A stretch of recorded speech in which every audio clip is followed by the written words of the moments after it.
నమస్తే friends, welcome back to my channel Bhavani ఇంటి విలువలో. నేను మీ భవానీ. కొత్తిమీర నిల్వ పచ్చడి అండి. చాలా రుచిగా, చాలా టేస్టీగా ఉంటుంది. కొత్తిమీర దొరికినప్పుడు నిల్వ పచ్చడి చేసి పెట్టుకోండి. సంవత్సరం అంతా నిల్వగా ఉంటుంది. అందులో వాటర్ తగులకుండా కాపాడుకునే బాధ్యత మాత్రం మీదేనండి. వేడి వేడి అన్నంతో కొత్తిమీర పచ్చడి వేసుకొని తిని ఒక్కొక్క ముద్ద నోట్లో పెట్టుకుంటూ ఉంటే అమృతంలా ఉంటుంది. చూడండి, నేనైతే నోట్లో పెట్టుకున్నానా, అమృతంలా ఉందండి. అంత బాగుంది కొత్తిమీర పచ్చడి. చాలా అంటే చాలా రుచిగా ఉంది. నేనైతే ఆగలేకపోయానండి. వేడి వేడిగా అన్నం వండుకొని కొత్తిమీర పచ్చడి వేసుకొని తింటున్నాను. కొత్తిమీర పచ్చడి చేసిన వెంటనే అన్నంలో కొత్తిమీర పచ్చడి వేసుకొని తింటున్నానండి. గట్టిగా కనిపిస్తుంది, ఆయిల్ లేదనుకుంటున్నారా? చూడండి, అడుగున ఉంది ఆయిల్. కొత్తిమీర 1/2 కేజీ వరకు తీసుకున్నాను. మంచిగా కట్ చేసుకొని మట్టి లేకుండా వాటర్లో మంచిగా కడిగి కాటన్ క్లాత్ మీద కొత్తిమీరను వేసి ఫ్యాన్ గాలికి ఆరబెట్టేసుకోవాలి. వాటర్ తడి లేకుండా కొత్తిమీరను ఎంత మంచిగా ఆరబెట్టుకుంటే ఆ పచ్చడి అంత మంచిగా ఉంటుంది. 50 గ్రామ్స్ వరకు ఎండుమిర్చిని తీసుకొని స్టవ్ పైన ప్యాన్ పెట్టేసుకొని ఎండుమిర్చిని ఫ్రై చేసుకోవాలి. 1 స్పూన్ వరకు ఆయిల్ వేసేసుకొని మరి కాసేపు ఫ్రై చేసుకొని ఒక ప్లేట్లో వేసేసుకోవాలి. ప్లేట్లో వేసేసుకొని ఎండుమిర్చిని చల్లగా చేసేసుకోవాలి. అదే ప్యాన్ స్టవ్ మీద పెట్టేసుకొని 1 స్పూన్ వరకు ఆయిల్ని వేసేసుకోవాలి. 100 గ్రామ్స్ వరకు చింతపండును తీసేసుకున్నాను. కరెక్ట్గా 100 గ్రామ్స్ తీసుకున్నాను. ఇందులో నుంచి మనము గింజలు, తొక్క, నార తీసేయంగా ఇంకా 80 గ్రాములు ఉంటుంది. 80 గ్రాముల వరకు చింతపండుని ఆయిల్లో ఫ్రై చేసుకొని ప్లేట్లో వేసేసుకోవాలి. ఇప్పుడు అదే ప్యాన్ మళ్ళీ స్టవ్ మీద పెట్టేసుకొని 1 స్పూన్ వరకు మెంతులని వేసేసుకొని దోరగా ఫ్రై చేసుకోవాలి. మాడనివ్వకుండా, ఏవైనా మాడనివ్వకుండా దోరగా ఫ్రై చేసుకోవాలి. దోరగా ఫ్రై చేసుకున్న తర్వాత ప్లేట్లో వేసేసుకోవాలి. మెంతులు కూడా చల్లగా అయిపోతాయి. అన్నీ ఒకే దాంట్లో వేసేస్తున్నాను. అదే ప్యాను మళ్ళీ స్టవ్ పైన పెట్టేసుకోవాలి. అన్నీ ఒకే ప్లేట్లో వేసేస్తున్నాను. చల్లగా చేసేసుకోవాలి. ఇప్పుడు అదే ప్యాను స్టవ్ పైన పెట్టేసుకొని 3 స్పూన్ల వరకు ఆయిల్ వేసేసుకోవాలి. మన కొత్తిమీర ఫ్రై అయ్యేంత వరకు కాస్త ఆయిల్ ఎక్కువగానే పడుతుంది. 3 స్పూన్ల వరకు ఆయిల్ వేసేసుకొని కొత్తిమీరను లో ఫ్లేమ్లో ఫ్రై చేసుకోవాలి. ఒక 10 మినిట్స్ వరకు టైం పడుతుంది. లో ఫ్లేమ్లో ఫ్రై చేసుకోవాలి. కొత్తిమీర నిల్వ పచ్చడి మాత్రం చాలా చాలా బాగుంటుందండి. నాకైతే చాలా ఇష్టము. ఇంట్లో కూడా చాలా ఇష్టము. మా పిల్లలకు కానీ మా హస్బెండ్కి కానీ. ఇలా మంచిగా ఫ్రై చేసుకున్న తర్వాత ఒక ప్లేట్లోకి వేసేసుకోవాలి. పక్కన పెట్టేసుకొని చల్లగా చేసేసుకోవాలి. అదే ప్యాన్లో మరొక స్పూన్ వరకు ఆయిల్ వేసేసుకొని ఒక పెద్ద కట్టని తీసుకున్నాను. పుదీనాను కూడా మనం సేమ్ అలాగే వాటర్లో మంచిగా కడిగి ఆరబెట్టేసుకోవాలి. పుదీనాను కూడా కొత్తిమీర ఎలా అయితే ఫ్రై చేసుకున్నామో పుదీనాను అలాగే ఫ్రై చేసుకొని కొత్తిమీర, పుదీనా ఒకే ప్లేట్లో వేసేసుకోవాలి.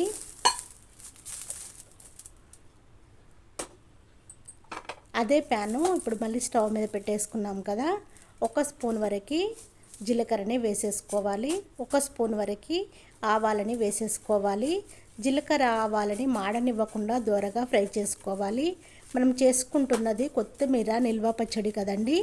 1 ఇయర్ వరకైనా నిల్వగా ఉంటుంది. కానీ వాటర్ తగలకుండా చూసుకోవాలి. చాలా జాగ్రత్తగా చూసుకోవాలండి.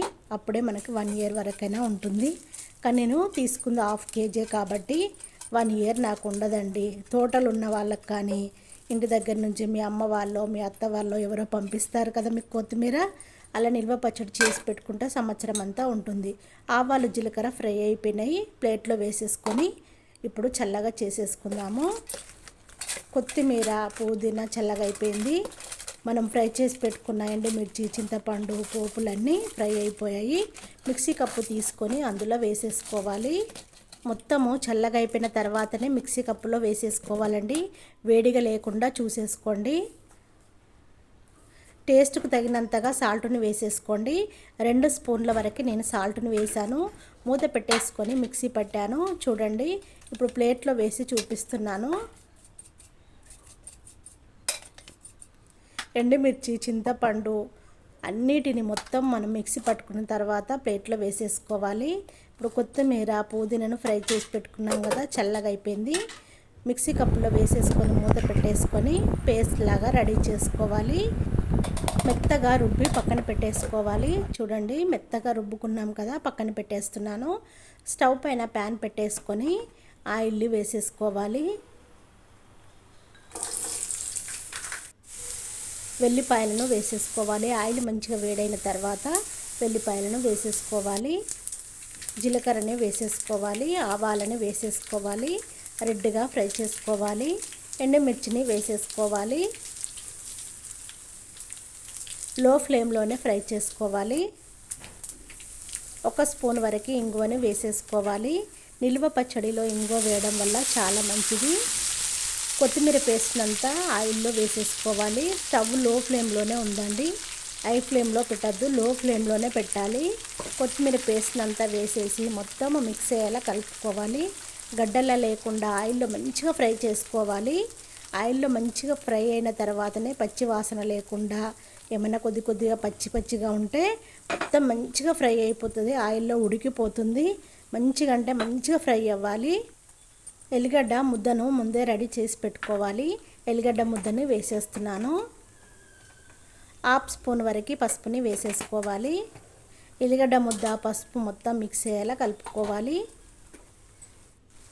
ఇలా సైడ్కి కొంచెం ఆయిల్లో మొత్తం మిక్స్ అయ్యేలా కలుపుకున్న తర్వాత కొత్తిమీర, ఎల్లిగడ్డ ముద్ద, పసుపు అంతా మిక్స్ అయ్యేలా కలుపుకున్న తర్వాత మనం మిక్సీ పట్టి పెట్టుకున్నాం కదా కారపొడినంతా వేసేసుకొని మొత్తం మిక్స్ అయ్యేలా కలుపుకోవాలి. లో ఫ్లేమ్లోనే మంచిగా ఫ్రై చేసుకోవాలి.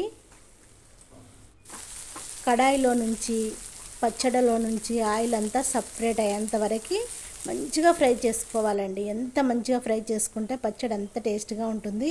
చూడండి ఆయిల్ అంతా సపరేట్ అవుతుందా. ఇప్పుడు మనము స్టవ్ ఆఫ్ చేసుకోవచ్చు. మొత్తం మిక్స్ అయ్యేలా కలుపుకోవాలి. మంచిగా అట్లనే పెట్టినా మనకు మాడిపోతుంది. ఎందుకంటే ప్యాన్ వేడిగా ఉంటుంది కాబట్టి, కడాయి వేడిగా ఉంటుంది కాబట్టి కలుపుతూ ఉండాలి. స్టవ్ ఆఫ్ చేసుకున్న తర్వాత మనము చల్లగా చేసేసుకొని నేను ఒక బౌల్లో వేసి చూపిస్తున్నాను. చూడండి ఏదైనా బాక్స్లో కానీ, ఏదైనా గాజు బాటిల్లో కానీ, ప్లాస్టిక్ బాక్స్ అయినా పర్వాలేదు, చట్నీ జాడీ ఉంటుంది కదండి, జాడీ అయినా పర్వాలేదు, గాజు బాటిల్ అయినా పర్వాలేదు, అందులో వేసి పెట్టేసుకుంటే మనకి ఎన్ని రోజులు కావాలనుకుంటే అన్ని రోజులు పచ్చడి ఖరాబ్ కాకుండా ఉంటుంది. వాటర్ తగలకుండా ఉంచుకోవాలండి. చూడండి పచ్చడి ఎంత బాగుందో. నేనైతే ఆగలేక అన్నం వండుకొని వేడిగా తినేసానండి. పచ్చడి అయితే ఎంత బాగుంటుందో చూడండి. మనకి కొత్తిమీర ఎక్కువ శాతము తక్కువ రేట్లో దొరకదండి. ఇప్పుడు ఈ సీజన్ కాబట్టి మనకి కొత్తిమీర తక్కువ రేట్లో దొరుకుతుంది. ఎందుకంటే తోటలు ఎక్కువగా వేస్తారు కాబట్టి కట్టలు కాస్త అమ్ముతూ ఉంటారు. అదే ఇంకా 4 రోజులు పోతే మనకు చిన్న కట్టనే 20 రూపీస్కి అమ్ముతారు. ఎక్కువ దొరకదు మనకి. కొత్తిమీర ఫుల్ రేటు ఉంటుంది. ఇలా కొత్తిమీర దొరికినప్పుడు మనం పచ్చడి చేసి పెట్టుకుంటే సూపర్గా ఉంటుందండి. టిఫిన్లోకైనా తినచ్చు, అన్నంలోకైనా తినచ్చు. చాలా అంటే చాలా బాగుంటుందండి. టేస్ట్ మాత్రం అదిరిపోతుంది. నేను చేసిన ఈ కొత్తిమీర పచ్చడి వీడియో నచ్చినట్టయితే మీ వాళ్ళందరికీ షేర్ చేయడము మర్చిపోకండి. నా వీడియోకి లైక్ కొట్టండి, నా ఛానల్ని సబ్స్క్రైబ్ చేసుకోండి. బెల్ సింబల్ వస్తుంది, దానిపైన క్లిక్ చేస్తే ఆల్ అనే ఆప్షన్ వస్తుంది. Thank you for watching. నేను మీ భవాని. మరొక వీడియో మళ్ళీ కలుసుకుందాం. బాయ్.